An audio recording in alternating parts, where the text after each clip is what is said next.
The main question is the application of bitcoin spot ETF के approve होने का bitcoiners को कोई फ़ायदा भी होगा या नहीं।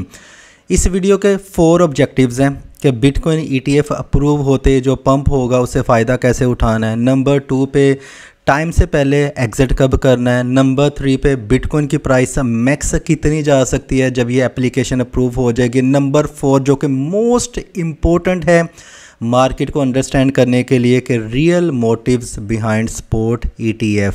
आपको नहीं पता है कि गवर्नमेंट्स का क्या मोटिव है इसको अप्रूव करने के लिए, जो कि बिल्कुल नेगेटिव है।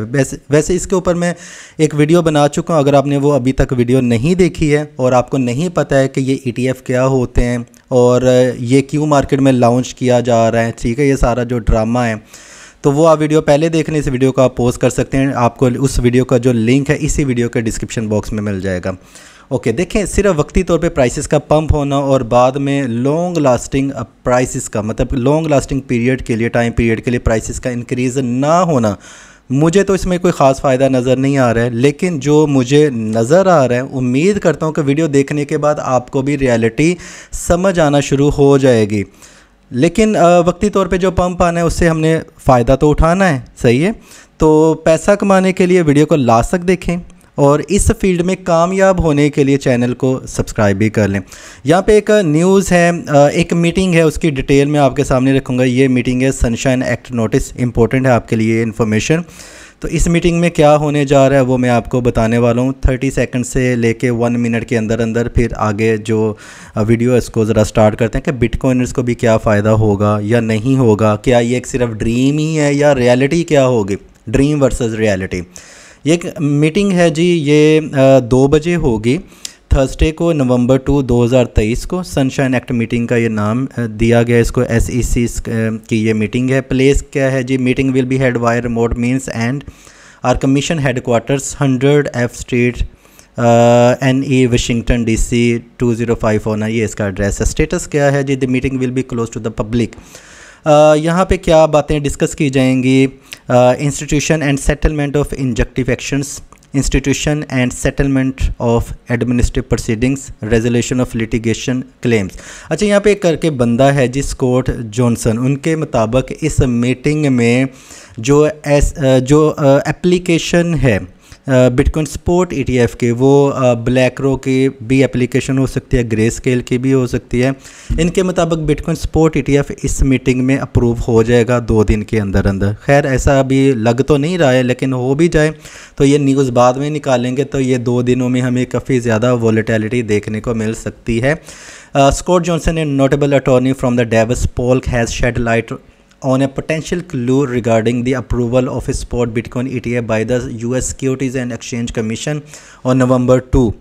The speculation arises following the SEC decision not to contest the US Court of Appeals for the District of Columbia Circuit's judgment which favored Grayscale bid to convert its Bitcoin Trust GBTC into a spot Bitcoin ETF। 2 नवंबर काफ़ी ज़्यादा important date बताई जा रही है। Johnson tweet brought attention to an upcoming closed door meeting scheduled for November 2, जिसकी detail मैंने अभी आपको दी है, revealing November 2. I believe this is the first closed meeting of a commissioner since the Grayscale appeal deadline expired and the mandate was delivered. इनके मुताबिक जी अगर ऐसा हो जाता है तो प्राइसेस बहुत ज़्यादा पंप भी हो सकती हैं और बिटकॉइन का जो स्पॉट ETF की एप्लीकेशन अप्रूव भी हो सकती है। लेकिन पॉसिबिलिटीज़ क्या हैं, इसके बाद क्या होगा, वो सारा आपको अभी पता चल जाएगा वीडियो में। जल्दी से टोटल मार्केट कैप देख लेते हैं, उसके बाद आगे बात करते हैं कि जी हमने फ़ायदा कैसे उठाना है और इसके पीछे रियल मोटिव्स क्या हैं, ठीक है। 1.27 ट्रिलियन डॉलर है मार्केट में, ठीक ठाक है। अप्रूव होते ही आपको ये डबल डिजिट जो है वो दिखाई दे सकता है, मतलब डबल हो सकता है मार्केट कैप, ये सबको पता है। मैं इसके ऊपर ज़्यादा टाइम वेस्ट नहीं करूँगा। बताने का पर्पज़ ये है कि वक्ती तौर पर अगर आप ट्रेडिंग ले रहे हैं तो टोटल मार्केट कैप इस टाइम पर आपको बता रहे हैं एंट्री कब करनी है, एग्जिट कब करना है। ये जैसे ही कम होना शुरू होता है, मुझे जी जिन ट्रेड्स में फ़ायदा हो रहा होता है मैं एग्जिट कर देता हूँ। मैं साथ साथ में एग्जिट स्ट्रेटजी भी बता रहा हूँ। उन आल्ट कॉइन से जिससे मुझे प्रॉफिट हो रहा था, शॉर्ट टर्म की मैं बात करूँ, मैं एग्जिट करना शुरू कर देता हूँ। जब ये इंक्रीज़ होना शुरू हो जाता है मैं एंट्री करता हूँ और मुझे प्रॉफिट होता है। आसान सा ये फंडा है, बच्चे को समझ आ जाएगा, चाहे वो 5 साल का बच्चा ही क्यों ना हो। बैक टू द पॉइंट कि देखें क्या बिटकॉइनर्स को, वीडियो के लास्ट पे मैं आपको एक प्रो टिप भी दूंगा जिससे आपने प्रॉफिट से प्रॉफिट कमाना है कैसे। अच्छा, वो वीडियो अगर आपने अभी तक नहीं देखी है तो देख लें, काफ़ी ज़्यादा इंपॉर्टेंट है। उसका लिंक मैंने आपको वीडियो के शुरू में भी बताया था, इस वीडियो के डिस्क्रिप्शन बॉक्स में मिल जाएगा, तो वो वीडियो लाजमी देखें, आपको बहुत ज़्यादा नॉलेज मिल जाएगा। मार्केट को अंडरस्टैंड करेंगे तो ही आप ज़्यादा प्रॉफिट कमा पाएंगे। अगर आप मार्केट को नहीं अंडरस्टैंड कर पाएंगे, इवेंट आके गुजर जाएगा और बुल रन भी आ जाएगा, आपको फ़ायदा नहीं होगा। आप एंट्री कर लेंगे हाई प्राइसेस पर, बाद में 3-4 साल के लिए लटके रह जाएंगे। ओके जी। अच्छा, यहाँ पे बिटकॉइन का मेन पर्पस क्या था, यहाँ से गेम स्टार्ट होने वाली है। मैं इसका चार्ट पे जाके ये टेक्निकल्स नहीं खोलूँगा कि बिटकॉइन की प्राइस यहाँ तक जाएगी, जो कि मार्केट के एक्सपर्ट्स का मानना है, मैं वही आपको बताने वाला हूँ। अपनी तरफ से मैं कुछ भी नहीं कहता हूँ, मेरा काम सिर्फ आपको इन्फॉर्मेशन, राइट इन्फॉर्मेशन पहुँचाना है। अच्छा जी, बिटकॉइन का पर्पस क्या था, डिसेंट्रलाइजेशन, के एक बंदा ट्रांजैक्शन करे, दूसरी जगह पे ट्रांजैक्शन जाए तो किसी को पता ना हो, अनोनिमस यूज़र्स हों, ठीक है, यही था ना, डिसेंट्रलाइजेशन। अच्छा, यहाँ पे अब एक मसला ये भी आ रहा था गवर्नमेंट्स को कि जो ऑफशोर पैसा जा रहा था, मतलब कंट्री से दूसरी कंट्री में आप बिटकॉइन के थ्रू पेमेंट कर सकते हैं, पैसा अपना ट्रांसफ़र कर सकते हैं। अब यूएसए और बाकी अदर कंट्रीज़ वाली जो गवर्नमेंट्स है वो काफ़ी ज़्यादा परेशान हुई, इस तरह तो हम मनी को कंट्रोल ही नहीं कर सकते हैं। हालांकि जिसकी मनी है वो उसका मालिक है, वो उसको चाहे जैसे मर्ज़ी कीप करे। तो ये सर जोड़ के बैठ के कि अब इस मनी को कंट्रोल कैसे किया जाए, क्योंकि ये फ्रीडम ऑफ मनी है बिटकॉइन, अब इस फ्रीडम को कैसे स्नैच किया जाए।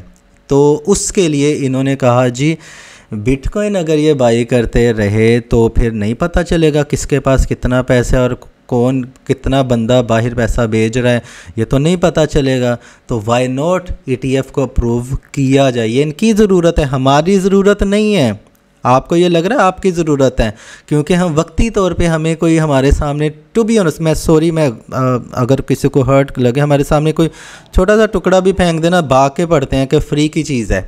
तो ये वक्ती पंप जो है ना, ये आप लोगों के फ़ायदे के लिए नहीं है, इन लोगों के फ़ायदे के लिए है, सही है। अब इससे होगा क्या कि बिटकॉइन के ETF, जो स्पॉट ETF अप्रूव होते ही ग्रे स्केल हो गया, वो जो 5-6 कंपनीज़ हैं, ब्लैक रॉक हो गया, अब उनके थ्रू बिटकॉइन को बाई करेंगे इंस्टीट्यूशंस, इन्वेस्टर्स, और एक large amount of BTC lock हो जाएगी स्पॉट ETF के लिए। और जैसे स्टॉक्स हैं, जैसे अदर कमोडिटीज़ हैं, इस तरह इनको ट्रेड किया जाएगा और पता होगा गवर्नमेंट को किसके पास कितने बिटकॉइन गए हैं। और आजकल जो आप बिटकॉइन सेव कर रहे हैं, US की मैं स्पेशल बात कर रहा हूँ, हो सकता है उसको बैन कर दिया जाए कि आप अपने पास पर्सनल बिटकॉइन नहीं रख सकते। जो भी रखेंगे या तो वो ग्रे स्केल के थ्रू या जिनकी स्पॉट ETF की एप्लीकेशन अप्रूव हुई है उनके थ्रू आप बाई कर सकते हैं, सही है, उनका रिकॉर्ड होगा गवर्नमेंट्स के पास। तो आपकी फ्रीडम ऑफ मनी कहाँ पे गई? This is a big question mark. Second, bitcoin का पर्पज़ ये था कि एक जगह से दूसरी जगह जो फंड्स हैं ट्रांजैक्शन करना वो अनोनिमस हो, नामालूम हो, तो फिर वो एक डिसेंट्रलाइज भी एक बिग क्वेश्चन मार्क है। अब पैसे को कंट्रोल जैसे पहले बैंक्स कर रहे थे, अब बिटकॉइन के थ्रू कंट्रोल नहीं हो रहा था, अब स्पॉट ETF के थ्रू अप्रूव किया जाएगा। This is a big question of freedom of money, सही है। वक्ती तौर पे तो प्राइसेस पंप हो जाएंगे, आप कहेंगे बल्ले बल्ले जी मैं ये कर लिया वो कर लिया, बाद में क्या इफेक्ट होंगे, जैसे मैंने आपको लास्ट वीडियो में बताया था, लिंक डिस्क्रिप्शन बॉक्स में मिल जाएगा, कि शायद फ्लक्चुएशन ना होने के बराबर रह जाए। ये सेम हाल हुआ था गोल्ड में 1970 के साथ। 1970 में US ने ये अलाउ किया था कि जी आप पर्सनल गोल्ड कीप नहीं कर सकते हैं। आज भी अगर आपके पास ज़्यादा गोल्ड है, गवर्नमेंट को पता चल जाए तो क्या होगा, आप बड़ी प्रॉब्लम में फंस सकते हैं। अब आपको मेरी बात समझ आ रही है कि what I am trying to say? अभी हमें खुश होना चाहिए या सैड होना चाहिए? We are bitcoiners. तो क्या फ़ैसला करते हैं आप मुझे कमेंट बॉक्स में कमेंट करके बता सकते हैं कि क्या ये सही होने जा रहा है कि गलत होने जा रहा है, ठीक है। दूसरी जगह पे एक प्रो टिप मैं आपको दूंगा जो कि एग्जिट और एंट्री दोनों को रिवील करता है। जैसे मैंने आपको 4 ऑब्जेक्टिव्स में कहा था, देखें ये वीडियो के शुरू में आप स्किप करते हैं ना तो आपको एक बड़ी इन्फॉर्मेशन नहीं मिलती है। देखें उस इन्फॉर्मेशन में मैंने आपको बताया कि ये टोटल मार्केट कैप से अंदाज़ा हो जाता है कि आपने प्रॉफिट बुकिंग कब करनी है। आजकल ऐसे ही हो रहा है क्योंकि सारी की सारी गेम किस पे टिकी हुई है, मार्केट कैप के ऊपर। स्पोर्ट ETF के आते ही क्या होगा, ये मार्केट कैप बढ़ेगा। सही है, तो ये वाली स्ट्रेटजी के थ्रू अगर आपको किसी भी आल्ट कॉइन से फ़ायदा होता है तो आगे कौन से बड़े इवेंट आ रहे हैं, बिटकॉइन हेल्विंग और स्पॉट ETF की एप्लीकेशन के अप्रूवल होने की डेट, यही दो बड़े हैं ना। तो ज़्यादा मेन फोकस किस पे है, बिटकॉइन पे। बिटकॉइन के बाद फौरी किस पे होगा, इथेरियम पे। उसकी ETF अप्रूव हो जाएगी तो इथेरियम के भी कंट्रोल कर लिया जाएगा। तो उससे पहले पहले तो प्रॉफिट कमाए ना, बाद की बाद में देखे जाएंगे, हालात और वाक़यात को देख के, न्यूज़ को देख के बाद की स्ट्रेटजीज़ भी हम निकाल लेंगे। सही है, तो आपको जो भी प्रॉफिट हो रहा है $10, $20, $50, $100, $1000, उससे आपने बिटकॉइन बाई करना है। वट एवर उसकी प्राइस अभी क्या भी चल रही है, चाहे वो 34,000 पे मिल जाए, 28,000 पे मिल जाए, 24,000 पे मिल जाए या 35,000 पे मिल जाए, आपने बिटकॉइन और इथेरियम को कलेक्ट करते रहना है। फिर जब ये एप्लीकेशन ये डेट जब हो जाएगी ना अनाउंस, एकदम से पंप आना है। वो कल हो जाए, 2 दिन के बाद हो जाए, 2 हफ्ते के बाद हो जाए, 6 मंथ के अंदर अंदर हो जाए, तब आपने इसको सेल करना है बिटकॉइन और इथेरियम को, और प्रॉफिट से प्रॉफिट कमाना है। ये जो मेरे मुंह से वैसे एक नोवेल का नाम निकलने लगा था, मर्चेंट ऑफ द वीनस, खैर वो तो एक अलग है। देखें जो the richest man in the Babylon, उसमें भी हमें यही सिखाया गया था, अगर आपने वो बुक पढ़ी है, कि हमेशा प्रॉफिट के साथ प्रॉफिट कमाएं, उस प्रॉफिट से जो आपको इनकम आएगी उसको खर्च करें। हम डायरेक्टली, पहली बात तो ये कि प्रॉफिट निकालते ही नहीं हैं, और जब निकालते हैं तो वो प्रॉफिट को निकालते हैं, प्रॉफिट से प्रॉफिट बनाते हैं भाई। उसके बाद जो पैसा आता है उससे आप अपनी किचन की ज़रूरियत पूरा करें, आपका पोर्टफोलियो भी इंक्रीज़ होगा, आप कामयाब भी होंगे, और आपको प्रॉफिट भी डबल ट्रिपल 4-5 गुना होगा। और एक वक्त ऐसा आएगा सीड मनी सारी की सारी निकल जाएगी और आप प्रॉफिट के साथ ही प्रॉफिट बना रहे होंगे, और प्रॉफिट के साथ प्रॉफिट, प्रॉफिट के साथ प्रॉफिट। ठीक है जी।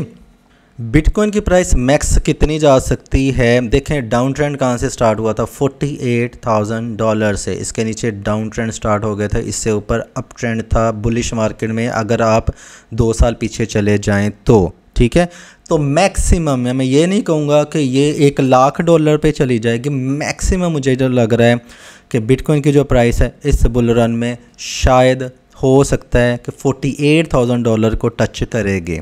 इससे ऊपर गया न्यू वीडियो आ जाएगी, न्यू स्ट्रेटजीज़ में आपको बता दूंगा। लेकिन रियलिस्टिक भी तो रहें ना, ये आपको आसानी से प्रॉफिट नहीं कमाने देंगे, आपको $1,00,000 की चिट पकड़ा देंगे। सही है, वो जाएगा एक ना एक दिन, बिटकॉइन ऐसी बात नहीं है, वो जाएगा। आप मेरी बात से डिसएग्री कर सकते हैं, लेकिन फ़िलहाल के लिए आपको चिट दिखाएंगे $1,00,000 की, और आपको बाई करवाएंगे $48,000 पे, $50,000 पे।